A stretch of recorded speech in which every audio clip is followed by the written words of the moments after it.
What's going on, everyone? Austin Reaves. He has been absolutely incredible this season, and this last stretch of 10 games or so, he has just been on another level. The Chicago Bulls game, hey, he had another masterclass of efficiency and scoring and all of that jazz. Gave us 19 points, 2 rebounds, 5 assists. 7 of 8 from the field, 1 of 2 from three, 4 of 4 from the free throw line, and gave us one steal. He was a plus 28 and just an absolute just menace out there. His just playmaking, his ability to play off the ball, his ability with D'Angelo Russell and LeBron James, it's just bar none. And it is just it's so great to see. He's just so fundamentally sound, so good at all of the little things. But again, efficient and effective, right? We've talked about Austin Reaves a lot lately, and he deserves it.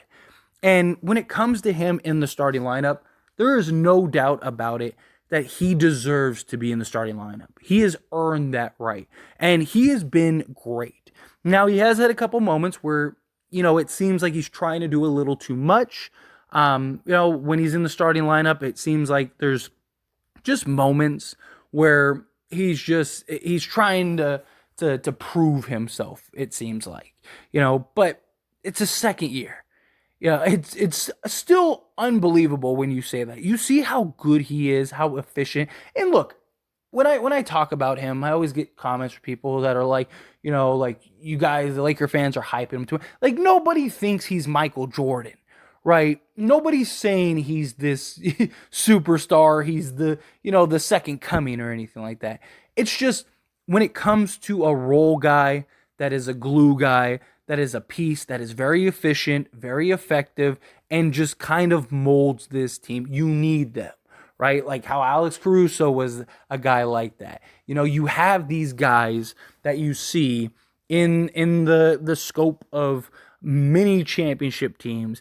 They all have that kind of glue guy, that guy that just is just clearly a standout. He's not a star. He's not some big time marquee guy, but he's just really good at basketball.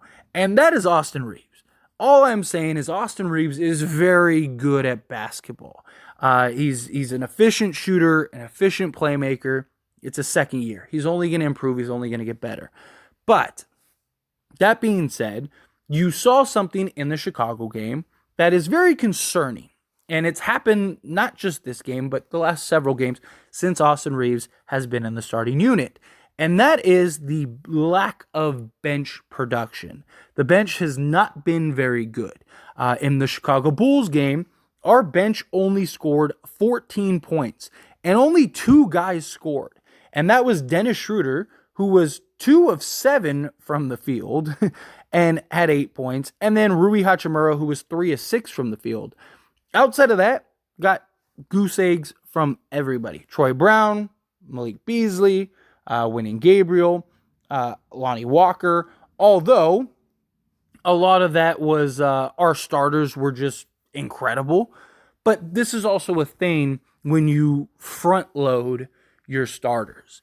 And Austin Reaves is absolutely, again, deserves the starting role.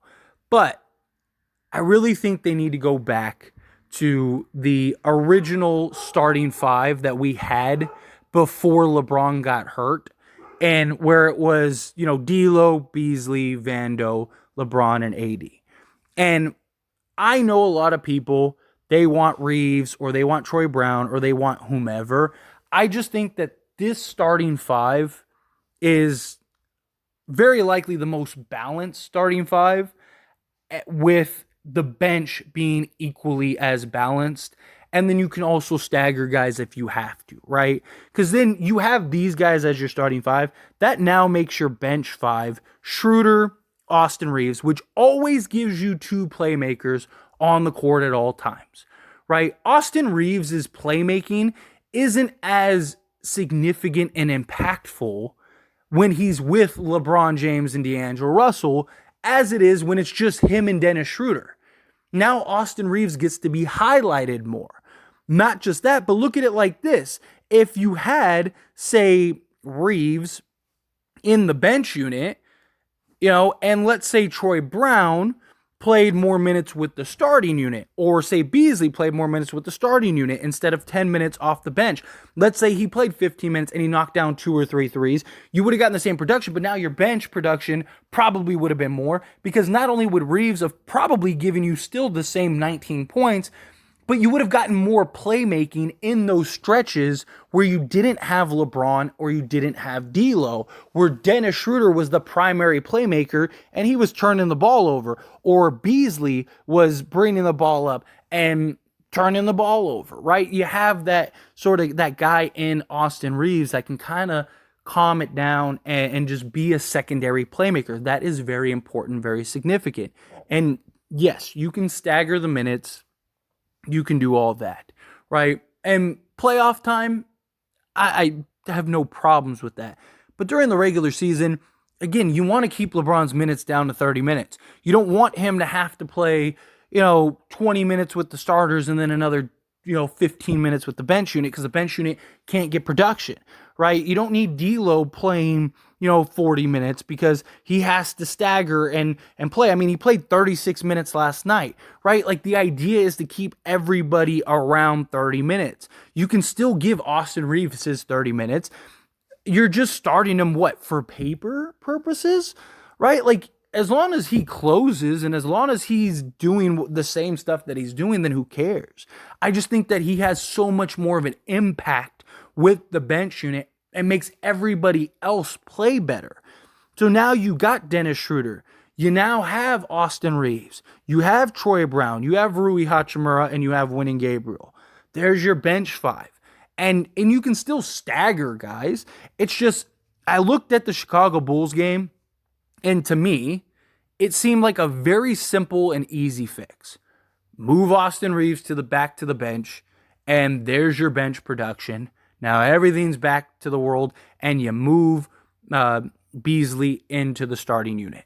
And I know Beasley has been absolutely terrible. I know he has really struggled, and it has been rough. But there's a few reasons why I think you need to put Beasley back into the starting unit. One, obviously LeBron James, right? LeBron is best with shooters. And Beasley is a guy that at any moment could catch on. I know he's having a rough stretch.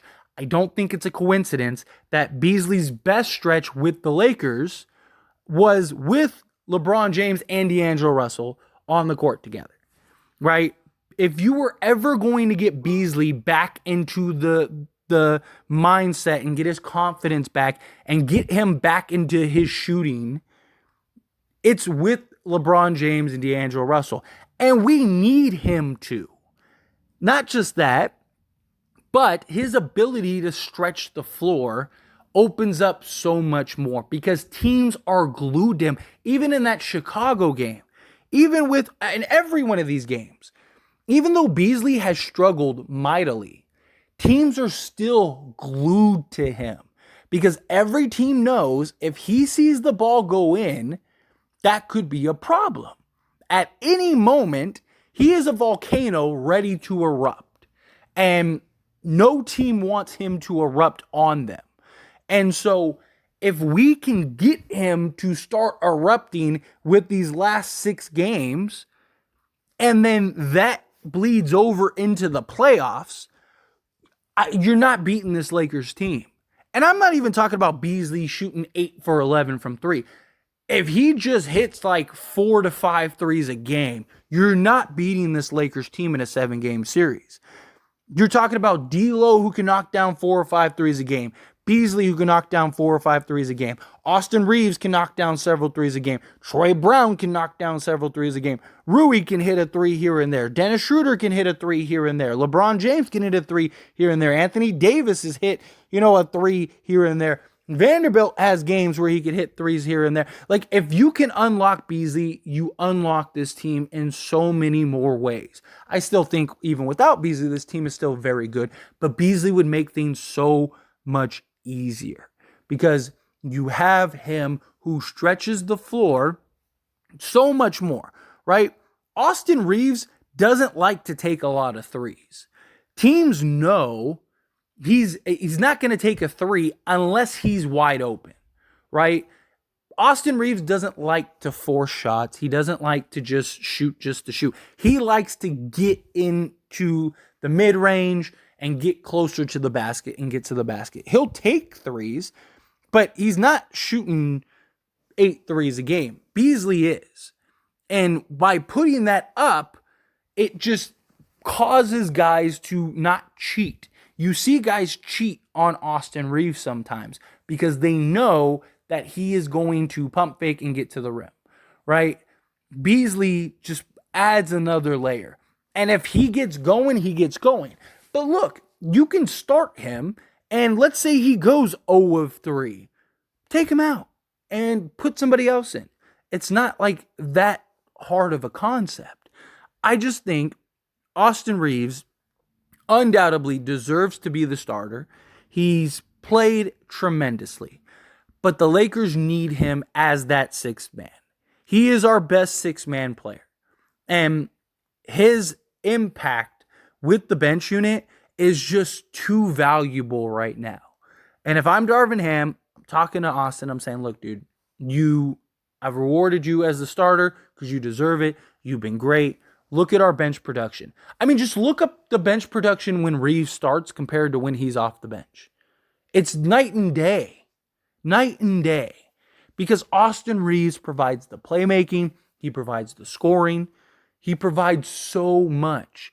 And if the idea is to really keep guys' minutes low and keep guys down and get everybody healthy come playoffs, once you get into the playoffs, if you want to start Austin Reaves, let's say Beasley hasn't awakened and hasn't erupted, and you want to start Austin Reaves and stagger minutes over the playoff series, fine. There's no problem. I mean, you're only going to run 7, 8, maybe 9 guys in the playoffs. So yeah, of course, you're going to have those overlapping minutes. That's fine. But I just think for these last 6 games, have Austin Reaves come off the bench, allow him to operate and run that bench unit, which gives LeBron rest, which gives AD rest, which gives D'Lo rest, and gives you a better balanced attack for both the starting unit and the bench unit. And then on top of that, you hopefully unlock Beasley and you're off to the races. Now, you could go Troy Brown. There's an argument for Troy Brown. There's an argument for several guys to start over Beasley. I get it. But you need to get Beasley awake. You need to get him going. And I think the best opportunity you have to get Beasley going is with him in the starting unit with LeBron James and D'Angelo Russell. But those are my thoughts and opinions. And as always, pass the question on to you. Let me know yours down in the comments below. Do you agree with me? Do you disagree with me? However you feel, whatever your thoughts are. Do you want Reaves to start? Are you okay with him going back to the bench? Do you say, hey, yeah, put him back to the bench for now, playoffs, start him again? Whatever your thoughts are, I'd love to hear it. Let me know down in the comments below.